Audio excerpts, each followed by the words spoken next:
níṣẹ̀ṣe gbogbo ń tá a bá láyé níṣẹ̀ṣe.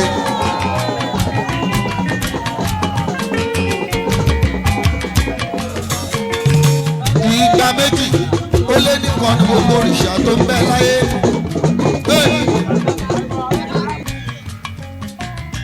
401 ní gbogbo òrìṣà tó ń bẹ láyé. orúkọ èmi ni Lawan Lateef Ayégbajẹjẹ alias Maapọn. ọlọ́bàtà lára gbìn ó fi ṣọdún fa onífà ìṣe bá ọlọ́sùn bọ̀sùn onífà ìṣe bá ọlọ́sùn bọ̀sùn ọlọ́bàtà lára gbìn ó fi ṣọdún funfun. mo tún dúpẹ́ lẹ́ẹ̀kan sí i wọ́n á dé ọpẹ́ mi ládé pé alihamdulilayi rọ̀bìlì alamin kí ló mú àyè ọpẹ́ wá sí ẹnu mi tí mo dẹ̀ rí lára mi ni pé bí a ṣe wà yìí bí a ṣe kéré mọ tí ẹ tún ń pe àwa ní bàbá lẹ́nu ìṣẹ̀ǹṣe tí à ń ṣe lẹ́nu tínú wa ń dùn sí àwọn bàbá wa ni wọ́n ti pilẹ̀ nǹkan yẹn títí kí wọ́n tó bí àwọn tó bí àwa káwọn tó bí àwa náà tó wá bí wa so ìbẹ̀ náà làwa náà wá gbọ́njú sí àwa ń kírun bí a ṣe wà yìí a ò yérun kí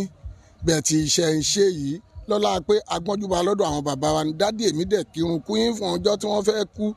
Lawan Ìdòwú ó kírun ìṣá ìlálẹ́ báyìí lọ́lọ́run sọ pé àṣàrà ìlú ya kó máa bọ̀ síbẹ̀síbẹ̀ iṣẹ́ ń ṣe yìí wọn ò pàtì nǹkan tó bá jẹ mọ́ Ògún Iyemọja torí ọmọ wẹdòwẹdòrin olódò ọmọ ẹlẹ́bù ni àwa ìdí ló fi jẹ́ pé a tún tẹ̀ síwájú lórí ẹ̀ pé irú nǹkan yìí ó dàbí pé ó yẹ kí progress yẹn kó máa lọ síwájú sí i òun ni irú eléyìí tí à ń ṣe lénìí ló fi wáyé torí lé ayé ìgbà kan láyé àwọn ìyá Tóyìn ní abúlé ọlọ́mọ púpọ̀ ń bí tọ́jẹ́ Ṣubúọlá láyé àwọn bàbá wa Àjàlá àwọn Ọmọyẹni tọ́jẹ́ àwọn ìyá bàbá àwọn bọ̀dá Múránà bọ̀dá Sáké tó kù ní Iyemọja lólodò báyìí àwọn Iyemọja lólodò tí í ṣe Sáké yẹn àwọn àwa àti wọn máa ń wẹ̀ lẹ́yìn bírọ́dà mi tó ń jẹ́ Àdìsá Ẹlẹ́bú ìyẹn wà ní gbọ́ra báyìí ń sìn kò sọmọ náà tí ó jọṣẹ a sọ fún bọ̀dá yẹn títí pé lọ́wọ́lọ́wọ́ ètí nǹkan èyí tó ti ń rèé ó yẹ kán máa wá àwọn ò sọ pé kán wẹ̀dò mọ́ bẹ̀ẹ̀ tí wọ́n máa jókòó níjókòó àgbà kákan máa bá wọn jókòó báyẹn ẹ̀gbọ́n ẹgbà ẹ̀ máa lọ fi jẹun lé wọn ò dẹ̀ wá wọn ò kà á sí so látòrí bọ̀dá yẹn bọ̀dá Àdìsá Ẹlẹ́bú òun ló ti gbé lé Sáké Iyemọja lólodò lọ́wọ́ ìyẹn ayẹyẹ tí wọ́n ń ṣe lójú omi yẹn Sáké ni Ọlọ́run pé kó máa kùn bẹ̀ lẹ́nu níbi ayẹyẹ pé ta ló kùn o Sáké ló wà ń bẹ̀ àwa jẹ́ alátìlẹ́yìn ẹ̀. àgọ́ onílé ṣé ká wọlé o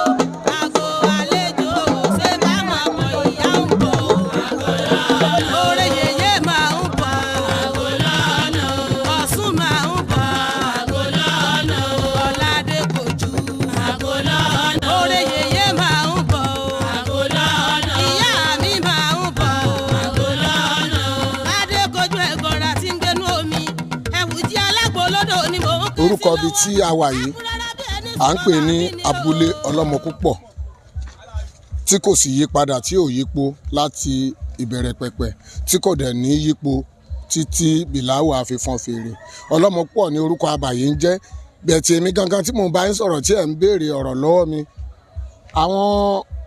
ibi tí a wà yìí ìdílé bàbá mi wà ń bí tí í ṣe Ẹlẹ́bú ìdílé ìyá mi ni àwọn tí wọ́n ń pè ní Sáké Múránà yẹn níbí bẹ́ẹ̀ tí abúlé tèmi gangan abúlé Ìdòwú ni ìyẹn ni abúlé bàbá mi tí í ṣe Láwà nìyẹn bẹ́ẹ̀ tí àjọṣe wọn láti ìbẹ̀rẹ̀ pẹ̀pẹ̀ làwọn agbọ́njú bá ńlá fi fọwọ́ pa nǹkan yẹn lójú láfi jọ ń ṣe títí wá di ọjọ́ ìní ẹ ṣe olóòtú ṣe rí odò tí a ń pè ní Iyemọja ó láìkí ọmọ èèyàn ó dẹ̀ ní ìfẹ́ sí gbogbo lọ́kùnrin lóbìnrin ìfún ó láìkí obìnrin jù because kò sí bóbìnrin tí ń hùn kó paramọ́ fọ́kọ kó paramọ́ fálè tó ó gbọ́dọ̀ farahàn odò ní àfarahàn Iyemọja ni ìlò omi ṣe láìkí wọn ṣé wá rí àwọn èèwọ̀ kan tó wà fún Iyemọja ìyẹn gẹ́gẹ́ especially odò tí wá ń bì ó wà gẹ́gẹ́ bí tí ifun a lè fi fẹ́ẹ̀ wé òkun, a lè fi fẹ́ẹ̀ wé omi òkun. Nǹkan tó fi yàtọ̀ sí omi òkun ni pé ẹ mọ̀ pé àwa ń gbà kékeré wa ta wà lẹ́kọ̀ọ́ a máa lọ ṣeré lókun, òkun máa gbé wa lọ àárín báyìí, ó máa gbé wa padà. Lóòótọ́ àmọ̀wẹ̀bẹ̀ tí kò sóhun wẹ̀ kan tó lè pọ́nra ẹ̀ lóyún òkun ọ̀ǹtì ẹni tí ara ẹ̀ bá mọ́ tó kún gbé lọ tó nífẹ̀ẹ́ sí tó dáa padà. So nǹkan tẹ́lẹ̀ fi yàtọ̀ ni pé tó o bá mọ̀wẹ̀ tó o bá lọ kó sínú ẹ̀ tí ò sẹ́ni tó lè yọ ọ̀yàn tẹ́sí èèyàn bá tó lẹ̀ mọ́ ọ̀yàn ò bá èèyàn ṣeré débẹ̀ o. Àmọ́ tí èèyàn bá jẹ èèwọ̀ tí wọn ò dẹ̀ sàsí tí wọn ò tẹ̀lé láti ilé ẹ̀ wá, èèyàn ní ṣeré lódò yín fún Ọlọ́run ò ní járí ìbínú ọkọ̀ tọkọ̀ bá dà èèyàn ń bómi lọ lódò wa ń bí. Pẹ̀lú ògo Ọlọ́run a máa yọ gbogbo wọn tí wọn kàn ò ní ṣe anybody, especially irú ọjọ́ èní tí à ń ṣe ayẹyẹ tá à ń ṣàjọyọ̀ omi yìí. Kò sí nǹkan kan tí máa ṣe anybody tó ní ilẹ̀ díẹ̀ bọ̀ oko ìmọ̀. Èèwọ̀ ẹ̀ ni pé tá a bá fẹ́ gbé èèyàn kọjá lójú odò, ìṣọkùnrin ìṣobìnrin tí ò bá ti ń ṣe inú àwa ọmọ olódò gangan tí a mọ̀ nípa odò tí a mọ̀ wẹ̀ tàbá ọmọkọ̀ yẹn tù, a ò gbọ́dọ̀ dé fìlà ọkùnrin, obìnrin ò gbọ́dọ̀ wé gèlè, orí ẹ̀ bá fáyìn ìbá má fáyìn ó gbọ́dọ̀ ṣin sílẹ̀ tí a fi kọjá lójú odò. Ìdùnnú omi ni fẹ́ nìyẹn. Bẹ̀sẹ̀ ní bá ṣe ti kankan irọ́ omi ìgbà mi ìfẹ́ mi ilé iṣẹ́ orí mi lẹ̀ bóyá orí ẹ̀ bóyá ó pa ni o bóyá orí ẹ̀ funfun ni o, so ó kún sọ́wọ́ yẹn. Odò wa Iyemọja ó láìkè yẹn púpọ̀. ìgbà tọ́lọ́wọ́n bá máa dálé ayé o Ọlọ́run dálé ayé pẹ̀lú Ọ̀rúnmìlà.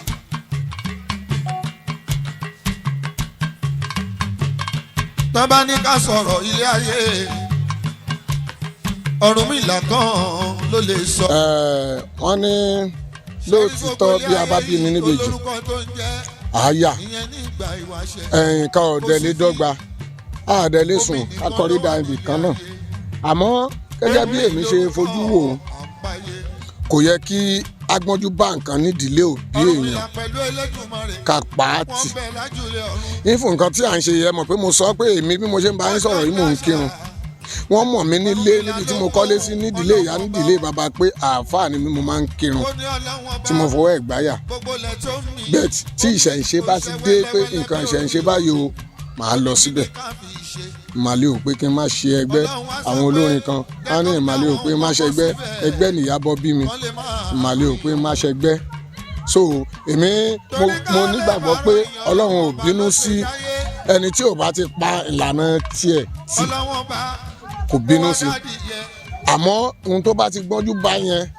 kò gbọ́dọ̀ fi sílẹ̀. Ọlọ́run ò ní ṣe wá ní adọ́run mòtítọ́. Gbogbo ìmọ̀ràn tèmi fẹ́ ní fún àwọn tí wọ́n bá ìṣẹ̀ṣe ńlé bẹ́ẹ̀ni ṣe wà yìí nídìílé mi nílé Olúrin ọmọ Ògèdè Gbangba làṣà tàlàwà àwa ni onígẹ̀lẹ̀dẹ́ tí a máa ń gorí òòlé tí a dẹ̀ ń ṣàfálà fún ọdún wa lọ́dọọdún. Mi ò lè ṣe kí n má ṣe àfálà fún dòfò yìí lọ́dún. Ìmọ̀ràn tèmi fún ọ ni pé ẹni tó bá jẹ́ ìdílé oníṣàngó ni wọ́n ti bí, àní kọ́ lọ jẹ̀gún ṣàngó sórí bẹ̀tí kó máa tẹ̀síwájú kó máa fọgbọ́n ṣe. Tó bá jẹ́run ló ń kí kó má gbàgbé ìṣẹ̀ǹṣe, tó bá jẹ́ ṣọ́ọ̀ṣì ló ń lọ kó má gbàgbé ìṣẹ̀ǹṣe. So Ọlọ́run kálukú kò ní fi wá sílẹ̀. ó wá so mẹ́dìyẹ lọ́rùn Ọlọ́run bàbá bù ẹ̀pẹ̀ sí i. ó ní kẹ́dìyẹ fò kó lọ́wọ́ ohun tó ń ṣẹlẹ̀. ẹ̀dìyẹ ń fò bọ̀ látàjúlé ọ̀run. bádìyẹ ṣe ń bọ̀ lọ́nà iyẹ̀pẹ̀ tó wà nínú karahun gbígbọ̀n sílẹ̀. àṣẹ Ọlọ́run jẹ́ kó dúró lórí. Èmi Abdulateef Ayégbajẹ́jẹ́ alias Máapọn,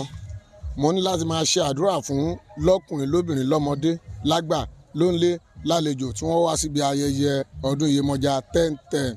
ọjọ́ kẹwàá oṣù kẹwàá tí kì í tàsé lọ́dọọdún. Lọ́jọ́ èní pé bí a ṣe péjú pésẹ̀ ní èṣín a ṣàdúrà ní láti ẹ̀ pé tó bá di ọdún tó ń bọ̀ a máa péjú jù báyìí lọ. Ọlọ́run dẹ̀ ṣe ó tún mú wa pàdé láyọ̀ àtàlàáfíà rí ó tún lékún. Irú nǹkan tó ń ṣẹlẹ̀ kò ṣẹlẹ̀ ní last year, kò ṣẹlẹ̀ ní bí ọdún mẹ́wàá sẹ́yìn. Now àti tún lé sí nìyẹn, progress yẹn ó tún ṣe kíni ó tún lọ síwájú sí i. So àdúrà tèmi sí wọn ni pé gbogbo ẹnikẹ́ni tó wá bí tó bá ń dùnnú wá bí àdélébáre àrìnàkóre àkòyà ibi fún anybody ẹnìkan igi àwọn àgbàlagbà nídìílé kan wọ́n á sọ wọ́n ní a kì í gungi ká kọjá ewé ẹnìkan ò ní gun ọ̀pẹ kó pàdé èèyàn lọ́nà wọ́n ní ọ̀tọ̀ọ̀tọ̀ lẹ́lẹ́wùú wọ̀ ọ́ lẹ́yìn mi làánù dí ẹ̀yìn tọ̀là gbọ́n kó ní ẹ̀yìn olóko báyìí òun ní jímèrè máa jáko ẹ̀yìn kété lọ̀fọ́ ṣẹ̀ kò á ní tán lára ọmọ ọba kọ́mákù dánsáàkì kálukú á wọlé láyọ̀ ni ẹni tó wá bíi tó kò sẹ́ni tó wá bíi tí ò náwó ẹni tó fowó repo sínú máṣíìnì owó ló ná ẹni tó débìí tó náwó fónílù tó náwó fáwọn tó gbé gbá owó ni wọ́n ná gbogbo kálukú fún kì í tán nídìí òkété owó ò ní tán lọ́wọ́ wọn àpò ṣáṣábòrà ọ̀gbẹ́rí àpò wọn ò ní gbẹ fowó ilé alákàn àtòjò àtẹ̀rùn èyí tó súnmọ́ etí odò omi kì í gbẹ nílé ẹ̀ omi ò ní gbẹ nílé kálukú wa owó ò ní tán lápò kálukú wa àníwówó tì nídìílé wa àwọn kan wọ́n ní àwọn àgbàlagbà wọ́n ní ẹnìkan máa ń wá nǹkan tí ò sọnù kí nínú yàrá ẹ̀ ọlọ́run ní já wá nǹkan tí ò sọnù nínú yàrá ẹni tí ò lówó lọ́wọ́ nìyẹn ọlọ́run ò ní fi owó ṣe àbùkún gbogbo wa níbi tí ẹgbẹ́ wa bá ti ń náwó àní ná ojú ń bẹ̀. a ṣe Afárí Ogun TV mo gbàdúrà fún yín ní tinú ti ọkàn bí inú mi ṣe ń dùn bí mo ṣe ń gbàdúrà fún yín bí mo ṣe ń fẹ́ kórí fún yín kórí fún èmi náà bí mo bá ṣe fẹ́ kórí fún yín lérò ọkàn mi kórí gẹ́gẹ́ bẹ́ẹ̀ fún èmi náà àti àwọn ọmọ mi ní agbára ọlọ́run ọba wíwá tí ẹ wá lọ́dún ní ẹ̀ ní kábàámọ̀ aburú nídìí ẹ̀ wíwá tí ẹ wá lọ́dún ní bá mọ̀ pé lílọ tí mo lọ yìí máa padà kórè lójú ọ̀nà tàbí rèmi mo wá délé ní ọ̀tún eré ló wá ń ṣẹlẹ̀ sí mi báyìí irú èsì bẹ́ẹ̀ ni a máa tẹnu yín jáde ní agbára ọlọ́run ọba ẹnìkan kì í lọ kó má rí kó ẹnìkan kì í lọ kó má rí kó